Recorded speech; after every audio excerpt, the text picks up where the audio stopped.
Hello, everybody. It is March 16th, 2025, 1:01 p.m. EST. You are watching the Dovecote episode 62 with Bun, aka Kit Princess. Bun, do you want to introduce yourself? Rawr. I'm Kitty or Bun. I'm like Eclipse said, I go by Kitty Princess, and I'm kind of a big fan of TTRPGs, but mostly most of my writing is mostly freeform and everything. But I have had some experience in writing with stuff with like SCP or being like critique staff for the SCP community, and I am also a community moderator at Caves of Cud too. Yeah. Uh, Right. wait, did you mention that you've done some writing yourself as well? Yes, I did Some. I do mostly independent writing. Oh, yeah, you said that. Sorry. Yeah. um, I guess to start, do you want to talk a bit about, you've really given me a choose your own adventure here. Uh, I'd love to hear about your independent writing. I've Okay. read some of it Yeah. myself, but I think folks would love to hear about it. Yeah. Um, yeah, mostly a lot of my writing just mostly it's mostly like experimenting with the words and everything because like I don't really have that much experience with writing and everything, so I just like mostly like the way I described it is like the English language is a pig to butcher for me. Like there's one piece of writing I wrote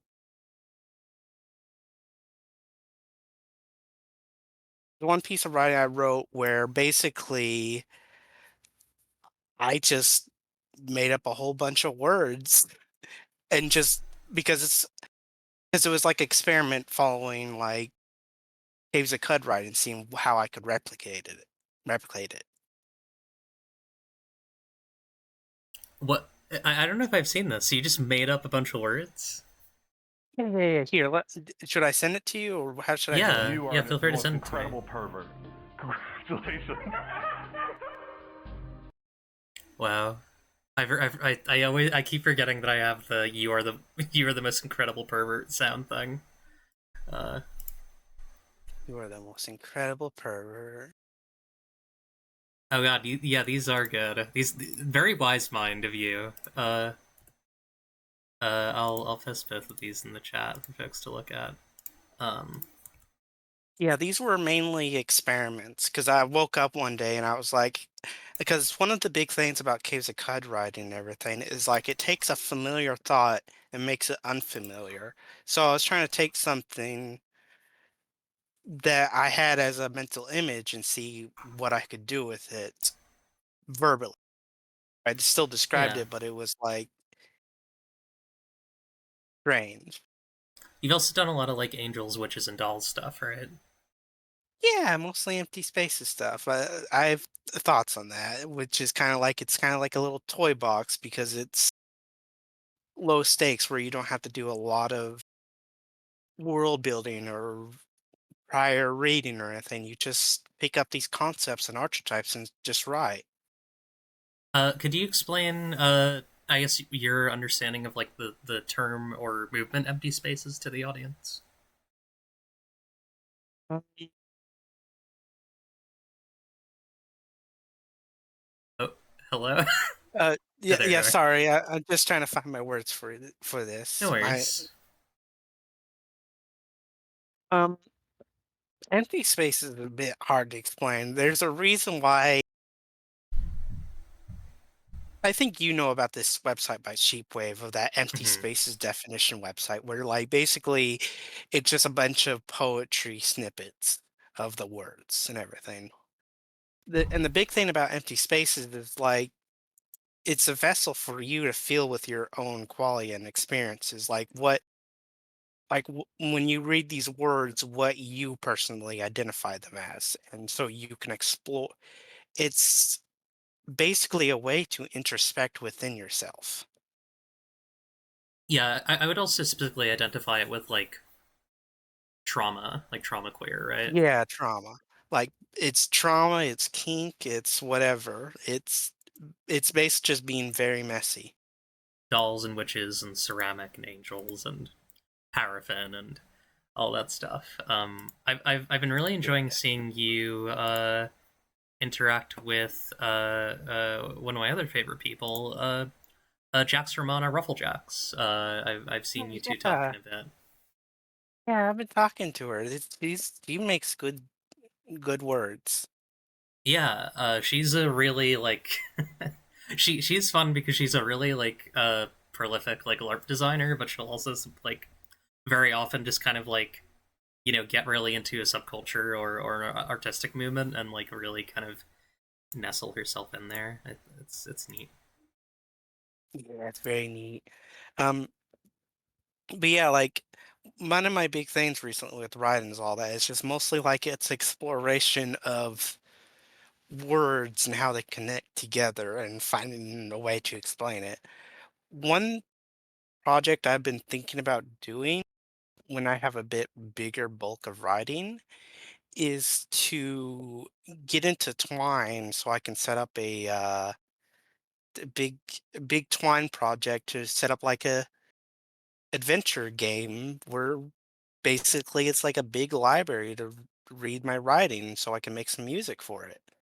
That sounds really fun. And else, and one of my main things for thinking about with accessibility wise is like getting something like a static site generator or whatever it's called, so I can set up like direct links. So you don't have to go through a dredging of a whole Twine adventure game to find my writing. Yeah, that's fun. Um, you mentioned earlier that you are a moderator or mayor on the Caves of Cud Discord server. And I know that like the Caves of Code Discord is pretty well known for being like very well moderated, very like secure. I'm curious, do you do you think there's anything that like folks making communities in TTRPGs could learn from that? Actually, yeah, there's a big thing about with community management and everything that even with like this is a big problem with gaming in general because it's very popular. And while yes, it's technically not that big of a problem with TTRPGs since they're niche. Well, not if you're making D&D, but who's making D&D stuff? Hmm. but like even if it's a bit more niche, so it's unlikely to attract problematic folks, but still it is something you need to keep in mind. So it's like very much something where you want to set up a good team that you can trust to help run your community, as well as try to stray away from rules and more like a code of conduct and manage your server vibes based, where like you like because like the whole idea is like you want a community that you like, not and you can't really like that one image of a person trying to nail down the waves. Wait, what? Like that one image of the guy of like the beach and there's like waves, like the waves and they're trying to nail them down. trying trying to nail them down with like a nail and a hammer? Yeah, what you don't know the name? I don't You know don't if know I this image? I don't know if I know this image. Guy trying to nail down waves Here, with a here's a good hammer. example.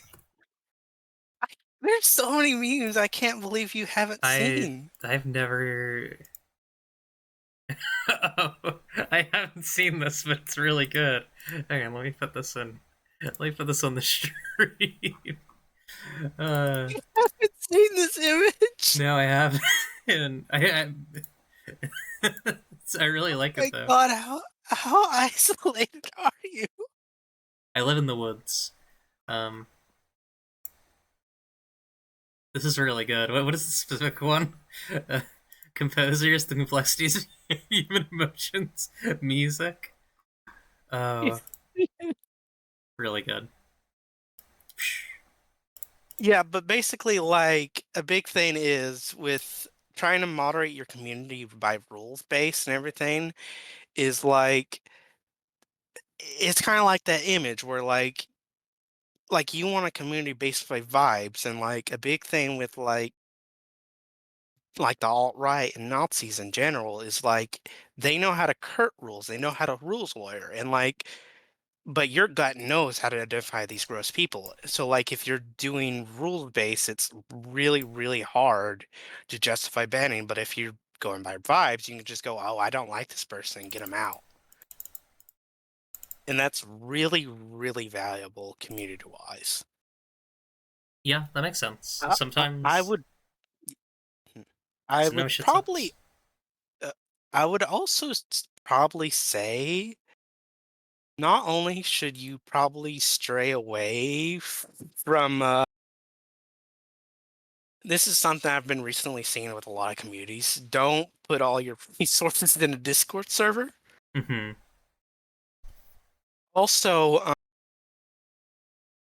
not everything needs a Discord server, to be honest. Like sometimes, Hmm.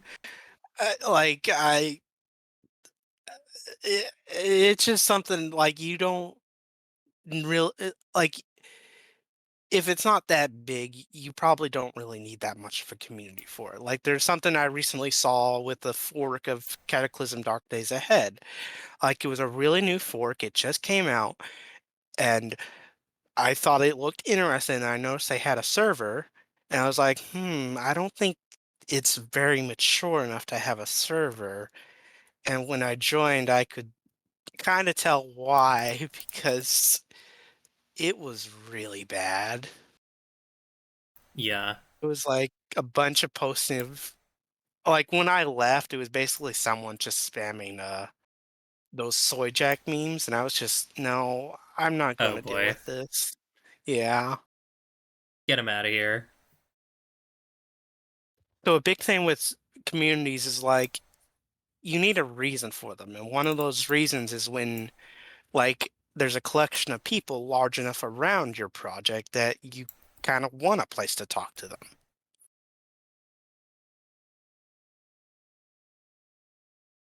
Yeah, that makes Because sense. otherwise, because like moderating a community and all that is not just like sitting it up and then it's nothing. It is active work you need to keep doing constantly. Yeah, you gotta like you gotta keep trimming the garden. You can't. Yes, There's no set of rules that will perfectly prevent bad things from happening. it's basically like managing a garden. You you kind of also always have to do work. There's no Yeah. easy answers. Even in Caves of Cud, for example, one of my big things I've had experience with is for longest time, for example, why you can't really work around this active work thing is Caves of Cud. Because for the longest time when Seth ended up reviewing Caves of Cud and sending Yeah. a bunch of people towards Cud, they ended up closing the server down as a gated garden. And it's like for the first year or so, I kind of get why that happened because there was a bunch of trolls trying to get in. It was a bit annoying, but it was kept on for way too long because it was easier than actively getting rid of the trolls who popped up in the server. But the problem is when you had something that constricted where less people were coming in, people more regular were leaving. And so the server culture as a whole was just degrading, becoming worse because these valuable people who generally made the server a good place ended up getting disinterested and leaving. And it was just, and so it ended up with a lot of people who had no real maturity with handling conflict or anything. Hmm. Yeah. So like I. you kind of need a constant flow of new people who will be interested in bringing interesting conversation and new ideas to the server because otherwise it's kind of like the community is just going to stagnate and that's never good. Yeah. Like you don't want the server's character changing in a negative direction, but you also don't want it. You also don't want it like staying the same forever. I definitely hear that. Um, Yeah. Makes a lot of Yeah. sense. Um, Yeah, let's Audiovor's doing the bringing up the Nazi bar thing. yeah. Um, I'd love let's move on a bit to TTRPGs. What is your experience with TTRPGs? Um, I mostly played them and I've ran a few games. I recently ran I didn't it didn't really run very long, but a Monster of the Week game. Hmm, And how was that? it was fun. Found that it I found that it was a bit hard to keep track of things with college and everything, but Hmm, I did like it, but I didn't one thing I do gotta this is something I noticed in a lot of TTRPGs and everything is hmm, and maybe this is just mostly my experience and everything, but like a lot of TTRPGs have like, especially ones that have playbooks like the Powered by the Apocalypse one, have things like where you ask the player on the left and right of you questions to determine like your character's relationship with each other. And while I kind of like get that theoretically because hey, it helps set up like a relationship of why your character's like that. In my experience, it never really ends up having creating something dynamic. hmm, So I think like I feel like it'd be better to have like have players instead to talk or even grow their relationships organically over time. Like there was a like like yes, it can be a bit awkward sometimes because like your characters might not because like say in a Pathfinder game, like your characters might be all strangers or anything, but like it's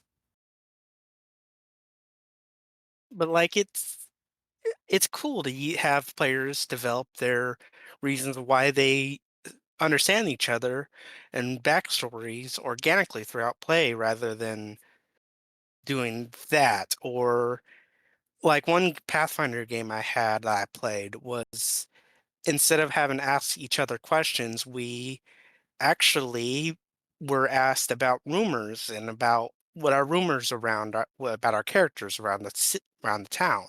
Hmm. When one was true and one was false, and it really helped settle what we were in the world as a whole, which helped set up our relationships between the characters organically as we played throughout the game. I can understand that. I I suppose I just have a very different play experience from you because I've seen like the value of the ask left, ask right thing. What is Natalie saying? Mm. As a big user of ask left technology, I think this is a matter of not good enough questions in certain games. This is true. I have said before that I think Yeah. Monster of the Week is a little Yeah, when I what's ran the it, it was word? a bit clunky. It was a bit clunky. I don't even know if I would say. I mean, yes, clunky, but also like I just don't know if it has like the. I don't know if it has the swag. Like it's kind of sauceless a little bit.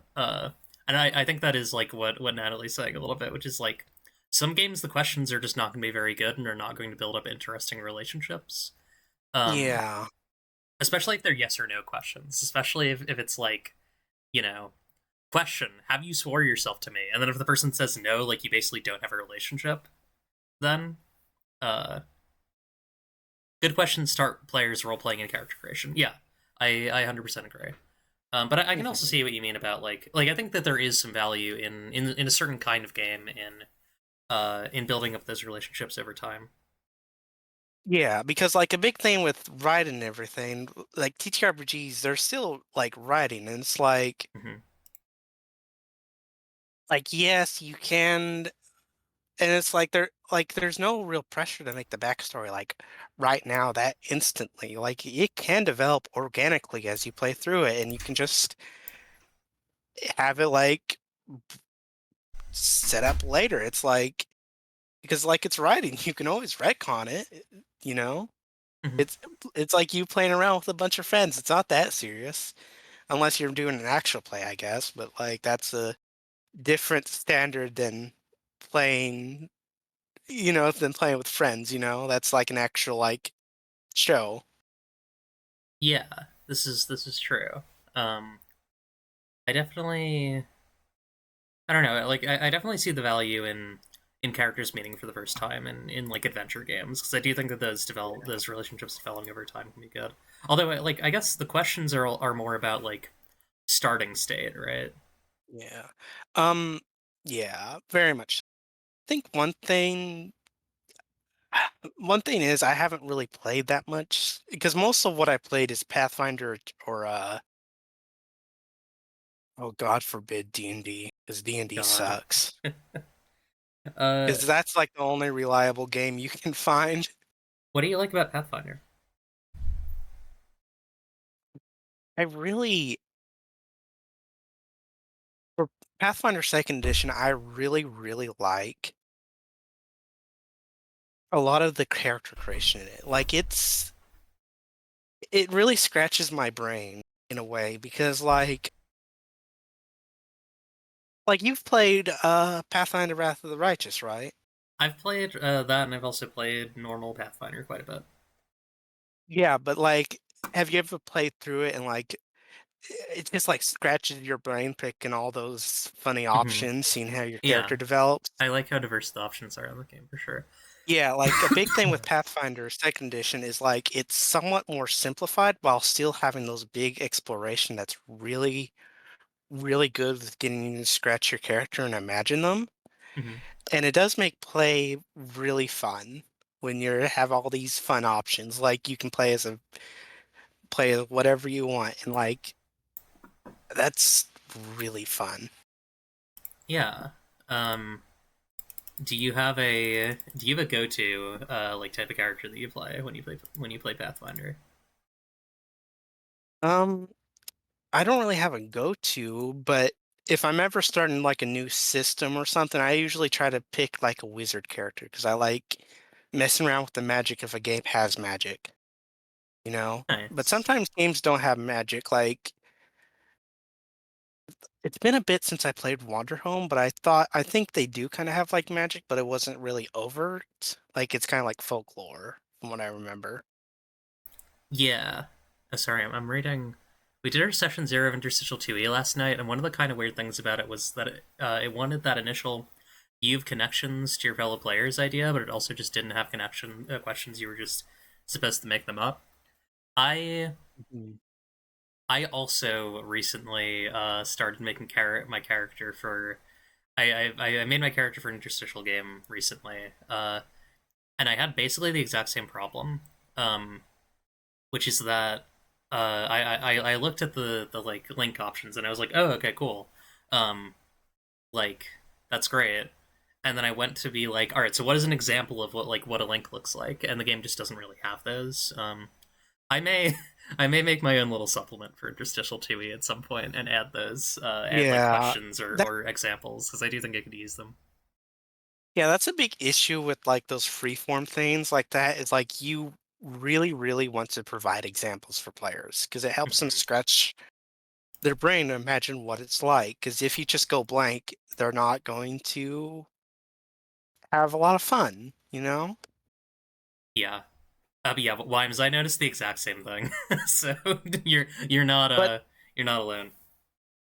I do think a big I I do think a big thing is having a player who's not really connected, so they're, like, kind of like an outside voice, Hmm. can indeed be fun, so having it pigeonholed where they do have to have connections can be a bit forced sometimes because, like, this is one thing that was talked about in one of the Q&As for the Fallen London TTRPG, because big thing for the browser game is, like, you are someone who's new to the Neath. You came down here, and, like so, like, the whole early game is you learning about this setting. Hmm. And it's like with this TTRPG, they want exploration options where, like, yes, maybe you could be someone who's a veteran who knows the Neath, but also they do want options for you to be someone who's brand new to the Neath, who has no idea about it. Yeah. Well, I think part of that is about like having I think like having outsider type of playbooks can be useful in things like that where all of your questions Yeah. are going to ultimately be about your lack of connection and how you look at that other person. hmm But Because, like, a big thing with the Neath is, like, if, like, you're a veteran, it's like if you're for like as example for the Fallen London setting, mhm. death is something that is very much not permanent. Like, if you die, you come back. So, if, like, for an example, for a veteran in the Neath who's been there for a very long time, if someone gets killed, just kind of like, oh, just leave them. They'll just wake up later. But it's like for someone who's new to the Neath, that's something to probably panic about because, like, you're still, like, psychologically primed to see death as permanent, so you kind of panic. And, like, there's, like, dynamics to play with there where, like, a Wait, veteran sorry, this is player. Fallen London. Yes, this is Fallen Okay, London, sorry. I Was I missed not something supposed to here. talk about it? No, you can. No. I literally just did not. I was not tracking where Oh, I'm sorry. what we were talking about. You're good. Keep going. No, I'm sorry. But, No. there's possibility that, like, a veteran player could die, and, like, there could be, like, tension between, like, the new person new to the Neath who thinks this person's probably gone forever, and then having to have, like, be educated about how death is not permanent in the Neath. Yeah, that's interesting. I Yeah, I'm I do sorry. The Fallen Lun Oh, sorry, go ahead. I do think that having like outsiders fish out of water type of playbooks could be really useful for various types of stories. Yeah. Yeah. Um, what was Yeah, I I'm gonna sorry. say? I've had Fallen London on the brain for, like, a while now because that TTRPG exploding is just so Yeah. much. What are you excited about with the Fallen London teacher issue? So a big thing with Fallen London and its setting as a whole is, I have a lot of things where I really, really like the setting, but like experience-wise, it does not translate very well to games. Okay. Like Fallen London, the browser game is really, really good. However, it does not last very long because it well not last very long. It's more like it's kind of like in stasis because it's a free to play browser game where every Mhm. new player can come in. So like the setting can't change that much substantially. And then there's like the three tie-in games like Sunless Sea, Sunless Skies, and Mask of the Rose, which all tie in with, and they're all pretty good. It's just they're not. They all have some flaws that really detract from the product as a whole, I think. And it's Yeah. like a big thing that I'm excited with the TTRPG is like it's going to let us play around with this setting that is so well written and so interesting without having to rely on someone else's writing. You can do the writing yourself, which is something I'm really, really excited about. You can have more fun with it. You Yeah, can you play can have more more fun with choice. it. Hell yeah. Like they've been wanting to make a TTRPG for a while for Fallen London, and it's like they just never could. And then they got the backing from Magpie Games, which I think they're the ones behind Mask and that one recent Avatar game, I believe from what I so. understand. I think you hit the Yeah, nail on the head on that. Yeah. yeah. But like it plus it's gonna be really, really interesting gameplay wise because a big aspect of Fallen London setting and the browser game is the idea of ambitions because Hmm. a lot of the people in DC as a whole have grand ambitions about things they want to do to the world. Like it's even such a thing that every character you make in the Fallen London browser game has to pick this grand arching story called an ambition. Hmm. So a big thing with the TTRPG is like each group of players has a devoted grand ambition about something they want to do to the world that they could never do on their own with the help of a powerful NPC to influence the world, which sounds really, really fun because there's a lot of things in this setting that just are have a lot of potential, which sound really, really fun to be explored. Hell yeah. I'm gonna send this to you. Natalie just recommended it. This article from from Rascal on the yeah this thing right here Oh on the yes, game. that one. Yeah, yeah, that one. That post was only for subscriber only, from what I Yeah. understand. Well, I mean, you can just pay a buck for any article Oh, I from can't. yeah from Rascal. Okay, I This is should an probably check option. it out soon then. Yeah, Yeah. I Hell think. yeah. Yeah, I think my only real worries is maybe something. I have yet to see the game in action because I can't. I tried watching the quick start, the actual play they did as a promotion, and I just couldn't do it.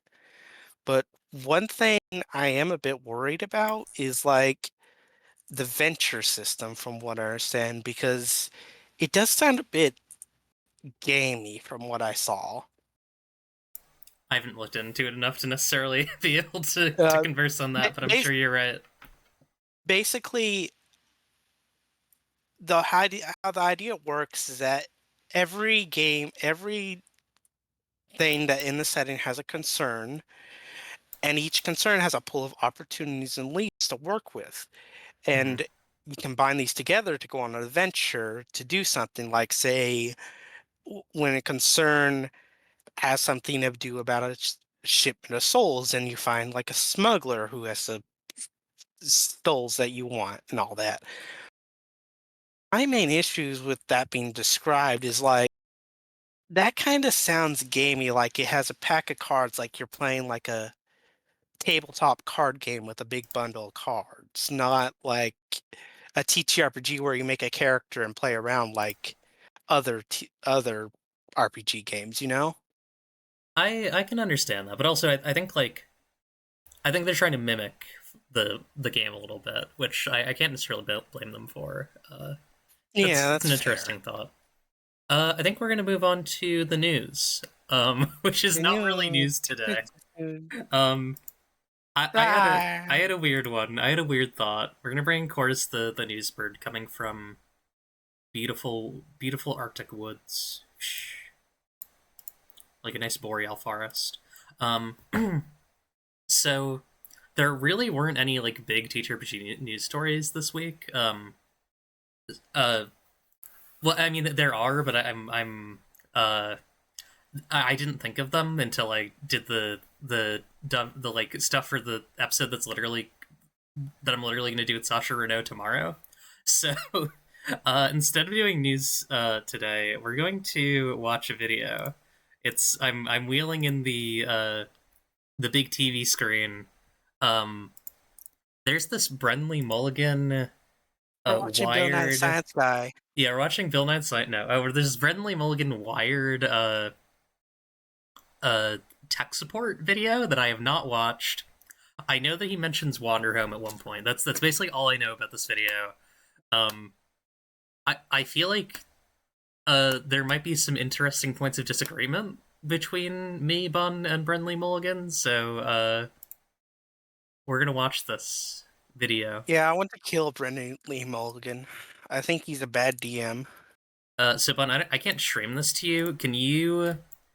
Uh can you set this up on your computer at 2 times speed? Oh yeah, sure. And then can we do like a fancy countdown? Like Yeah, a we'll do like a 3, 2, 1. give me a moment. So I need to set Okay. to 0. Speed 2 times, right? Yeah, we're gonna watch it at 2 times speed because we don't have that much time. And I'd like to end this before the 2 hour mark. Can we do like a big like the New Year's ball dropping? Yeah, I'm also gonna say please send questions early to darlingdemonclips@gmail.com because I'm probably gonna watch this. We're gonna take a break. I'm gonna check the email, and if there's nothing in there, we'll probably shoot the ship for a bit. But we'll probably just wrap up. So yeah.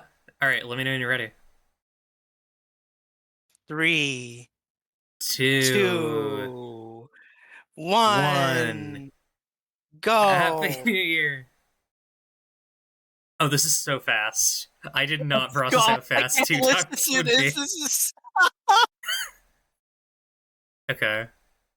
Mimic's pretty good. wait. I think I can get it. Wait, what?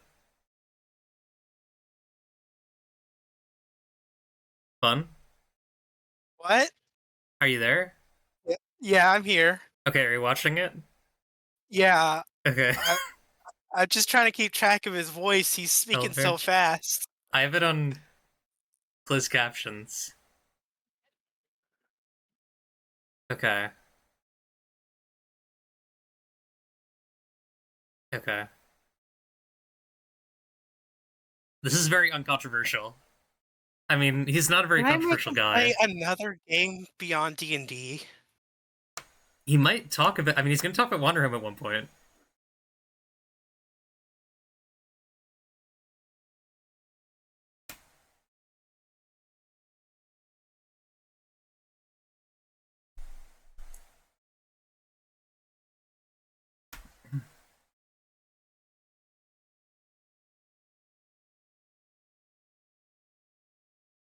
I think he's just mad about Harry Potter.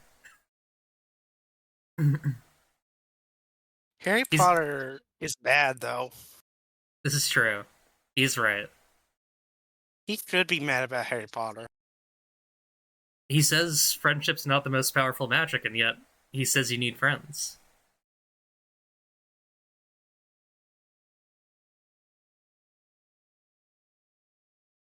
This is nasty work. They're doing free advertisement for Wizard of the Coast. Wizard of the Coast suck. I can't see the chat, so I don't know. I don't know how people are feeling about this bit. This is a very fuck cut style bit, I have to say. This is giving me a headache trying to It's keep track of this data. How long is this gonna be? Oh god, we're only at 4:26 of 33:03. It's another like far. 12 minutes. Wait. Okay. Oh, Yeah? hold on. Are we pausing? I don't know. I can't keep track of this. He's talking about what is the best pop cultural representation of D&D.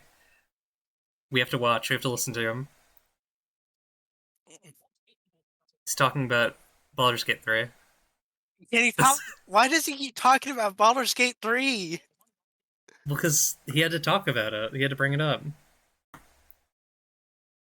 He's talking about things that are like... He's talking about representations of D&D.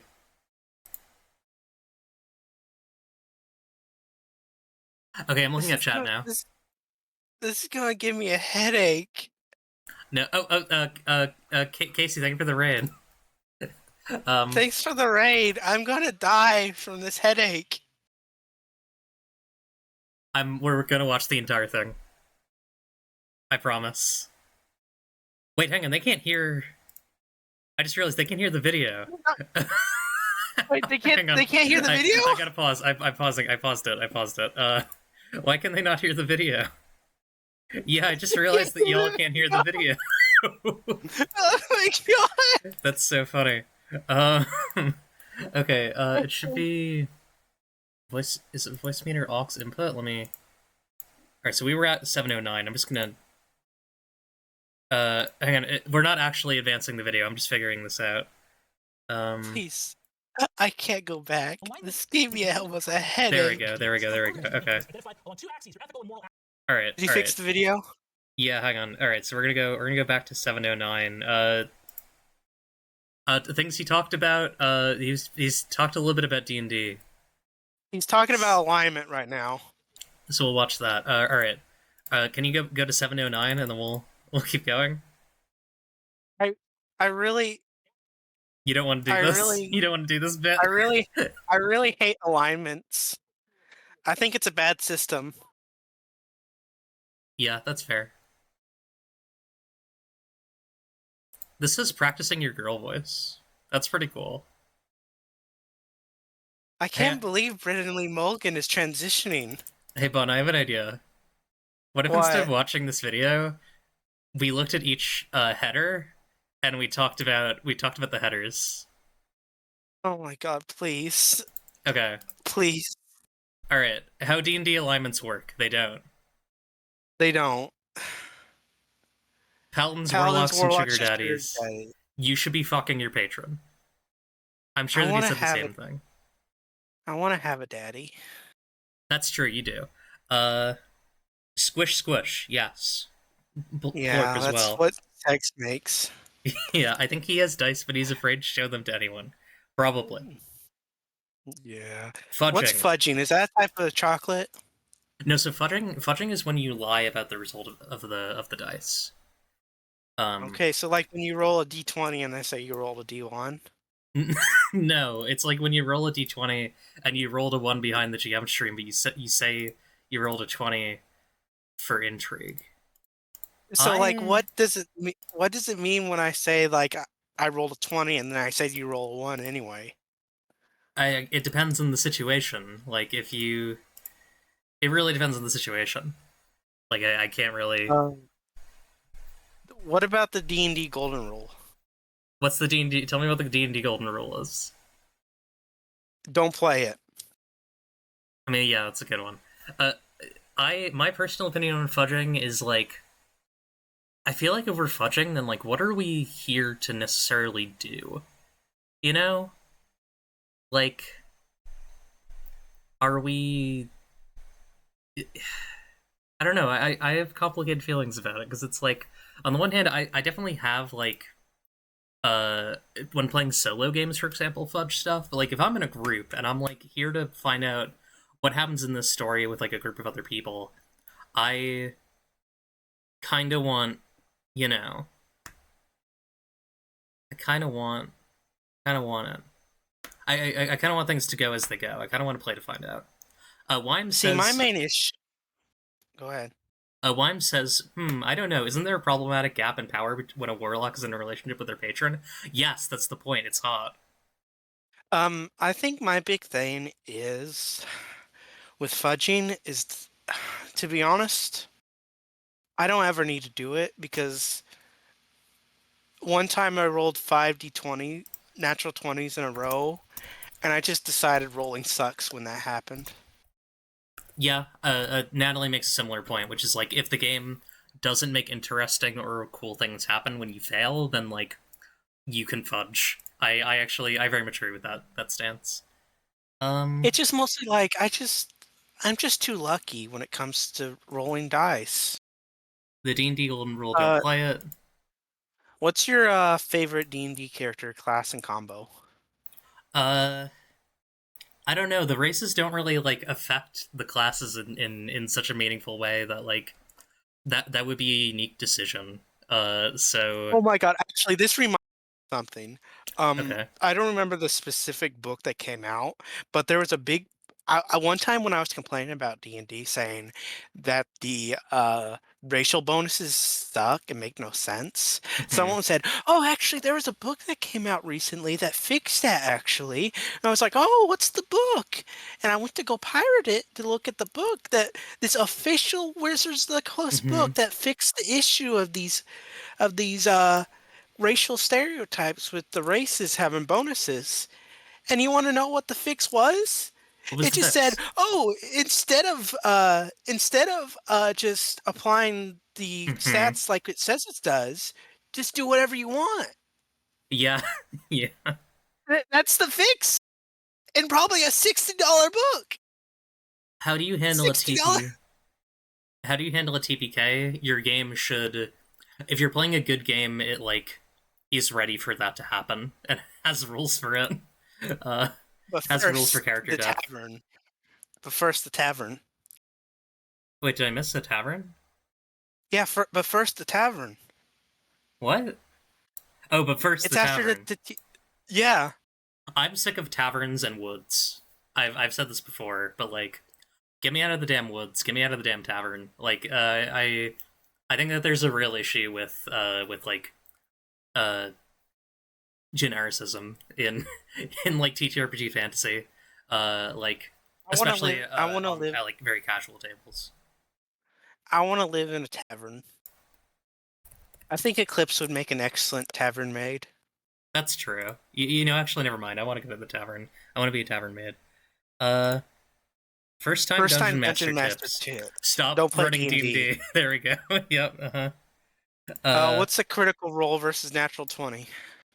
a critical roll is Is a anything. actual play. No, no.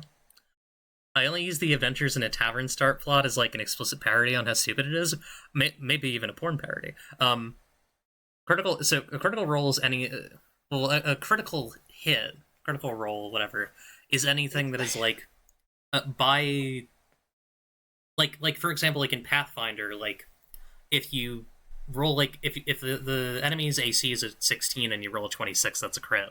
But if the enemy's AC is a 30 and you roll a 20, that's also you roll a natural 20, that's also a crit. Right? How did you get that wrong? No, I'm right. No, Critical Role is an American web series in which a group of professional You're voice a actors lot's gonna play happen to you in the Dungeons and coming days. You're gonna lose a lot of things that you care deeply about. Um. Anyways, Um, when the dice won't commit to the bit, don't use if this is the same bit as fudging. yeah, this is just fudging. Favorite spell? I like The Mind Maze. I really like the Mind Maze one. I like some of the funny ones in Sapphic World. I think Sapphic World has good spells. I Um, really like Pathfinder Mind Maze because the idea of like being really so mad at someone that I send them into a mind prison is really funny. yeah, fair. That one rap, do you know that one rap video of like a person like rapping a wizard and they go 1,000 years in a mind prison? Yeah, yeah. Oh, thank God you actually know that video. Have you seen the comic where it's like the love wizard, who who defeats the Dark Wizard by like making him imagine the life that they would live together if only he would like lay down his weapons, and then like the Dark Wizard's like brain just explodes. It's silly. I think this should happen. Next is, can I play with you guys? No. I can't play with you? No. Visiting another person's campaign. Yeah, sure. No. Guest stars are fun. So, Eclipse, I can't play TTRPGs with you?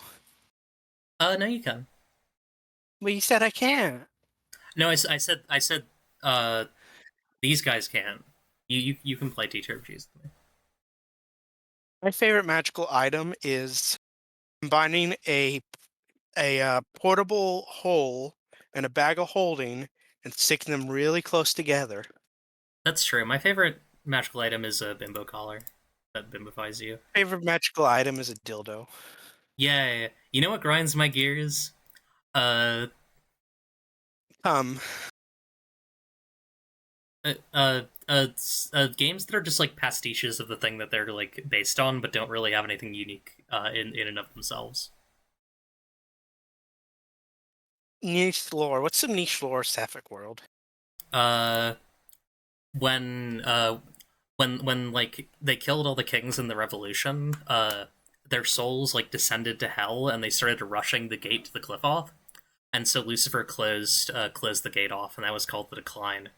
Um, and the cliff off has a bunch of weird massive egos that kind of run its intricate systems that allow the great mouth at the bottom of all existence to be fed, and for the world to run another year.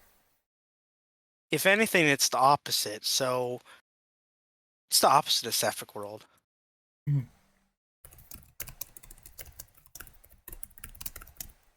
I don't know. Dungeons and Dragons. Um, so we got how much prep? How much Mhm. prep time do you take to cook? Uh, how much prep? I don't prep TTRPGs at all. How many different editions? How many One. different editions of Sapphic World are there going to be? I think only ideally one, because it's gonna be so big. Uh, Any new new. rules coming out for Sapphic World? Yeah, probably soon when we're working on the crowdfunding for that. But we should read this take from Natalie Pedum. Um, Something holding back TTRPGs as an artistic medium is that the most popular games are genre pastiches that don't have anything particularly interesting to say about the genre beyond "this is neat." My pet peeve is when actual play people pick up a genre game that does have something to say, and then just entirely ignore what it has to say to fit their unofficial media property game. Very true. You're extremely right about that, Natalie. I feel pretty much the exact same way. I actually have words on this. Yeah, hit me. I think a big thing about that genre pastiche is because, like, say, Lord of the Rings, for example, it set up a lot of the it set up a lot of the tropes of fantasy in general, like Mm-hmm. orcs, European forests, and all that stuff. And it's like the reason D&D is like that is because it's trying to replicate Lord of the Rings Mm-hmm. with all those tropes without actually examining why that world building was interesting. Like it just has orcs, but ignores the whole thing about like why they're orcs, or they ignores the whole thing We about don't. how the world is made into song, which informs music, being music being related to song magic and all Yes, that. You we're know, gonna stop looking at this video. We should talk about the thing that you're talking about because I think you make a good point. you think I'm smarter I than think you're smarter Brandon Lee than Brendan Lee Mulligan? Mulligan. Yeah, It's so messed up. I can't believe that a 5-year-old is smarter than Brendan Lee Mulligan. Well, sometimes I'm 2 years old. Not enough things in D&D are an allegory for nuclear weapons. That's true. How do we get that But to like, happen? that's a big thing about it's like if you're going to be taking something from another fiction, you need to understand why it's like that so you can incorporate it in an interesting way. Mhm. Like the thing with magic in the setting, with the world being sun into being, that is something fascinating. And it's like the orcs have problems, yes, because they're kind of evolved into being a genuinely a kind of racist stereotype, Yeah. But like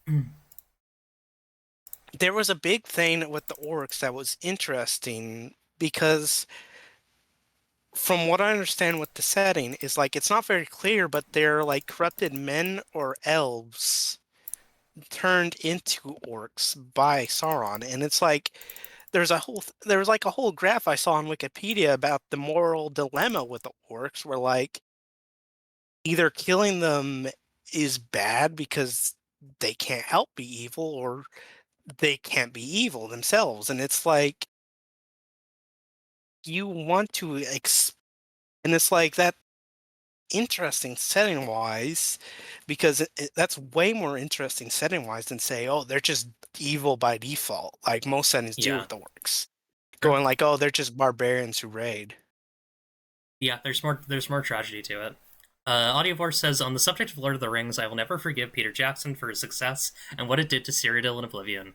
This is a joke. Todd and his fellow management guys were to blame for chasing the success of the films. Yeah, because it went from being a jungle to a like idyllic British countryside, um, which is like I don't hate an idyllic British countryside, but I would definitely prefer something more interesting.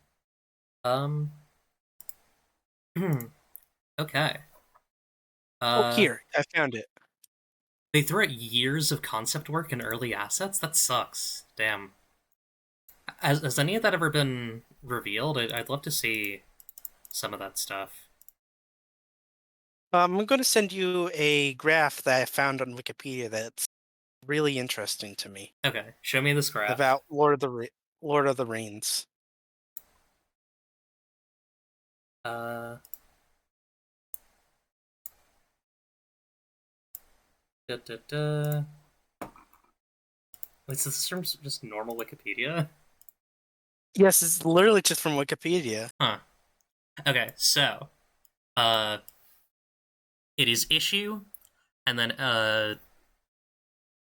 yeah. So the top axis is the x axis is created evil like animals, created good but fallen.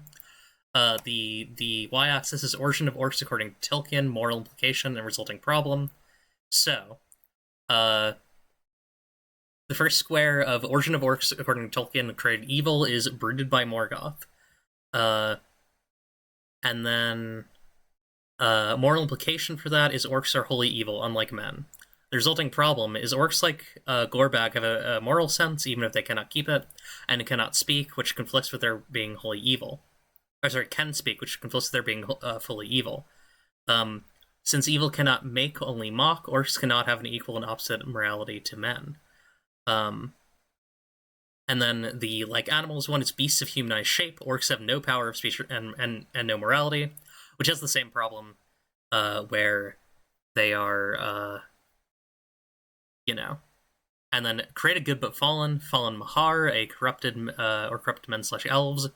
And the moral implication of that is orcs have morality just like men, and the resulting problem is orcs should be treated with mercy where possible. This is a really interesting chart. I actually really like this. Yes, it's actually something I saw on Wikipedia a while ago, and it's something that really scratched my brain about the orcs, and something that really frustrates me about how like they just ended up becoming a trope of like raiding barbarians because like this is fascinating because it puts on an angle that either orcs are something that cannot be considered evil because they cannot have morality because they cannot help it, or they need to be treated with mercy because they're tragic people who have befell tragedy. Yeah, that is really interesting. Like either way, they cannot be evil, so you cannot treat them evil. Yeah, yeah, interesting. But instead, we in all TTRPG like D&D, orcs are just raving bands of barbarians, I guess, because that's more interesting. Yeah, they're just a race that is, uh, that is evil, which is, uh, So maybe boring. not something we want to be replicating in our fantasy. Yeah, Actually, probably now. yeah. I mean, it's a thing that we don't want to be replicating in our fantasy, but also like, the things that make the world the way it is now also made fantasy the way it is now. These Yeah. are the fantasies of Mhm. people. Mm. But yeah, it's a big thing with the orc. But yeah, like one thing that, for example, with the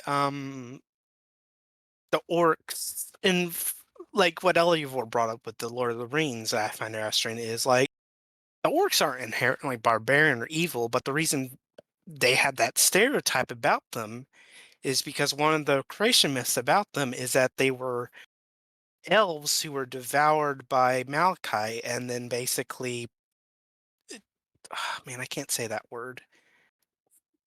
Do you remember the creation myth for the orcs in Elder Yeah, Scrolls Eclipse? yeah. Can you say the word for me? Fucked.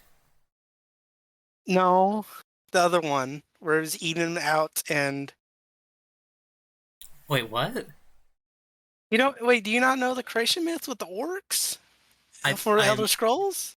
I mean, oh, raped. No, Wait, that's the okay, so other. explain this to me.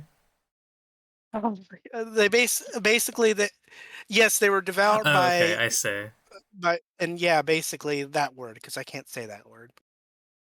Trinmac was devoured by Boethiah and shit out as Malakath. I see. Yes, I and understand. and the reason why they're considering barbarians then is because of that with Malachite, despite the fact that they're not barbarians at all, and like it's just something you can clearly see when you play the games, like with Skyrim and their settlements that they have going on. I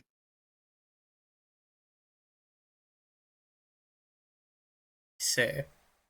Yeah, I think that's one of the good examples of them like doing a creation myth with orcs that's actually interesting rather than Right. just oh they're barbarians, you know? Yeah, there's definitely more interesting stuff going on with the orcs and the Elder Scrolls. Although, like, it does feel like it does feel like Bethesda has just put in a concerted effort to like fuck that up too. I mean, modern Bethesda wants to fuck up anything they can. Is really where I we mean, are. I'm going to be frank. I'm going to be rabbit. Hmm. When the new Elder Scroll comes out, I'm not going to consider it canon. No matter what happens, there's no way it's going to be canon. I don't care. It's going to be so bad. It's going to butcher the setting so badly. You know. Yeah, and Will Shen isn't with Bethesda anymore, so like, there's no way that they can make good writing because they lost their like one good writer. Really. Yeah. Do we have any emails? I don't see any. Have any princess emails? Let's take a 5 minute break. Please send questions to darlingdemoneclipse at gmail.com. We will answer them in the next segment. Yeah, let's take 5. I'll see you all at 07. Be right back. Rawr.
Hi everybody, we're back. So we didn't receive any mail over our little break, so and my voice is a little tired, and I gotta get ready for another thing in like an hour. So not Eclipse has to stream. drink poison. Eclipse has to drink poison. Yeah, that's true. Um, so You I'm have to gonna drink poison. yeah. Yeah. Bun, do you have anything you want to plug? Um, Follow me on Blue Sky if you want to see writing. So true. Um, But also be warned, I do talk about being a little girl on there often. yay. Actually, I Uh, did write something recently. oh hell yeah. Hold on, let me share it with you. Cool. Yeah, if you want to look at something that Bun has written recently, you can take a look at that. Also, Dracotrification is past its initial goal, but we're getting pretty close to our first stretch goal for writing from Natalie Putum. So, if you enjoyed Natalie Putum's take earlier that we showed on the stream, give that a look, and if you'd like to buy a funny dragon gay sex game, consider it. Think about it. Um, yeah, that's you. Yeah, All right. Thank you all for watching. I'm gonna raid someone really quick, and you should back the Draconification. Dra- Dracopitification. Drop, Dracotrification. drop, drop it. Well, you're making fun of my lisp. Yeah, that's true. The Tomorrow drop there will low, be an episode comma. with Sasha Renault, so be there for that. I'm still trying to. I don't know if I'm gonna have a visual promo for that because it's like things are a bit of a clusterfuck right now. But I'm gonna raid Catastrophe, who's doing. Oh wait, actually, I just remembered one thing Audiovore said that I think is pretty interesting. Did you see the message Audiovore said about the orcs? Uh,